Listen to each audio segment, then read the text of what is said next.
Bienvenue pour le photocall de la Forêt des Songes de Sea of Trees, nouveau film de Gus Van Sant que vous voyez arriver là en ce moment juste derrière Thierry Frémaux, en compagnie de son acteur Matthew McConaughey. C'est la première fois que ces deux-là tournent ensemble, et la comédienne également australienne Naomi Watts est là pour accompagner son réalisateur et son partenaire.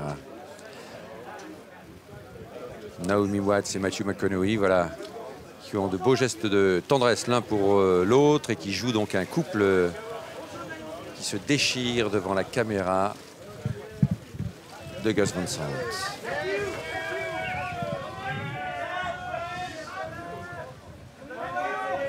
Gus Van Sant donc qui nous déploie une mystique particulière avec ce film sur la Forêt des Songes, Sea of Trees, qui prend place au Japon, dans la forêt de Aokigahara, dite aussi la mer des arbres, une forêt qui se trouve à la base du mont Fuji, où les Japonais et des personnalités, des personnes du monde entier viennent commettre un suicide. Et c'est l'histoire de cette forêt qui a inspiré Gus Van Sant pour ce scénario écrit par Chris Sparling.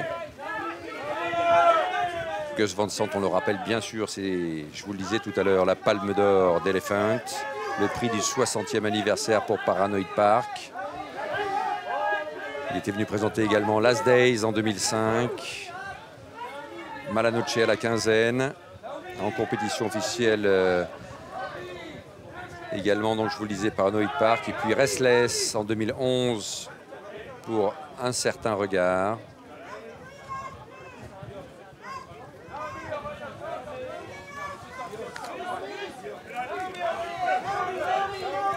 Les films de la première période de Gus Van Sant sont des films comme Drugstore Cowboy, My Own Private Idaho, Even Cowgirls Get the Blues. Ensuite sont venus des films comme Prêt à tout avec Nicole Kidman, Will Hunting qui avait valu l'Oscar du meilleur scénario à Matt Damon et Ben Affleck. Son remake plan pour plan de Psycho en 98 d'Alfred Hitchcock. Il avait tourné également à la rencontre de Forrester. Puis Jerry en 2002 qui retrouve un peu, on retrouve un peu les thématiques de ce film. Elephant, je vous le disais, sur cette tuerie terrible dans un lycée américain, un film qui lui avait valu la Palme d'Or. Et puis ensuite, Last Days, sur la fin d'une icône du rock, Kurt Cobain, le chanteur du groupe Nirvana, groupe culte des années 90. Et là, c'est Naomi Watts. Naomi Watts, bien sûr, on se souvient d'elle dans Mulholland Drive de David Lynch à Cannes, qui avait lancé véritablement sa carrière. David Lynch qui avait reçu le prix de la mise en scène d'ailleurs pour ce film. Elle est revenue ensuite à Cannes avec The Assassination of Richard Nixon, présenté dans la sélection Un certain regard. Fair Game de Hugh Liman en compétition. Elle était venue avec Woody Allen également. Woody Allen qui est là en ce moment à Cannes, qui présente son nouveau film hors compétition. Elle était venue pour You Will Meet a Tall Dark Stranger. Elle fait partie également du documentaire consacré à Woody Allen. Et la voici de retour donc avec Sea of Trees, la Forêt des Songes. Et voici Matthew McConaughey qui devient un habitué de cette croisette. Il avait marqué le festival de Cannes, Matthew McConaughey, en 2013 avec Mud de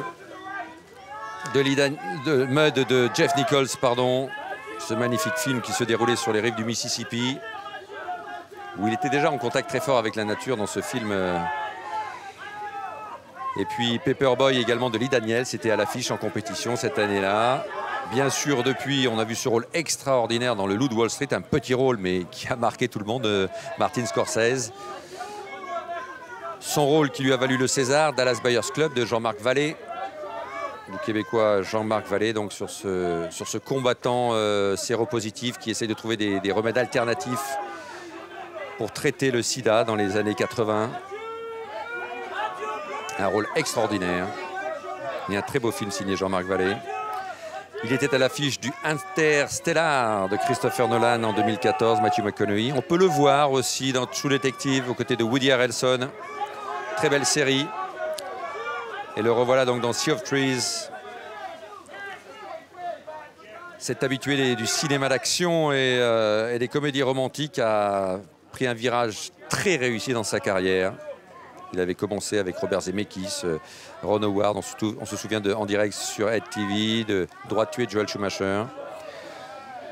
Et dans des films d'action comme Le règne du feu.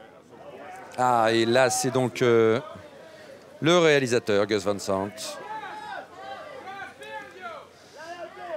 Et voilà, Gus Van Sant, c'est un peu l'arroseur arrosé, le remake que nous fait la Gus Van Sant. Film des frères Lumière, lui, c'est le photographe photographié, enfin les photographes photographiés.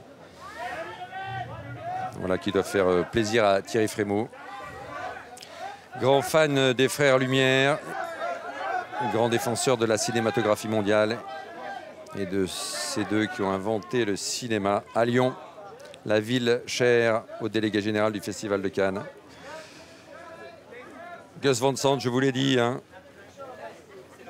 ça a été d'abord My Own Private Idaho, Drugstore Cowboy, ce film avec River Phoenix, My Own Private Idaho. Et Keanu Reeves d'ailleurs à l'époque. Avec toujours cette mort qui est là en filigrane dans son cinéma finalement, Gus Van Sant, toujours en train d'interroger la mort et le deuil.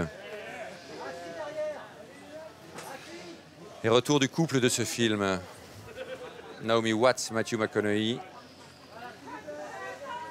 Un couple qui s'aime mais n'arrive plus vraiment à s'aimer et se déchire devant la caméra. C'est ce que nous raconte aussi ce film, grâce à des flashbacks.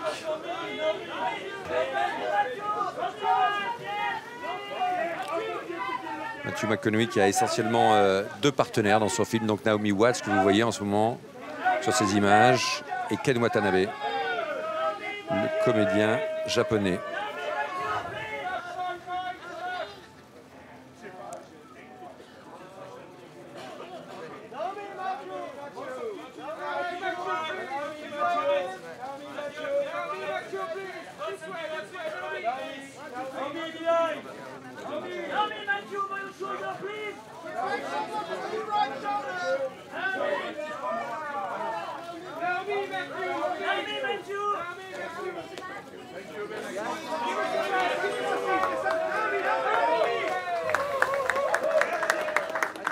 Voilà, ils sont applaudis par les photographes.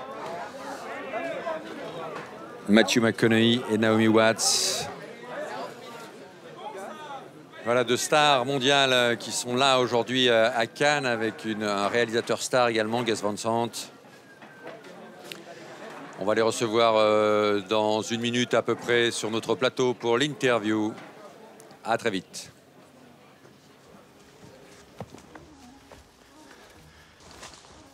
This is it. The trail. Well, It's the trail. you see? Yes, yes.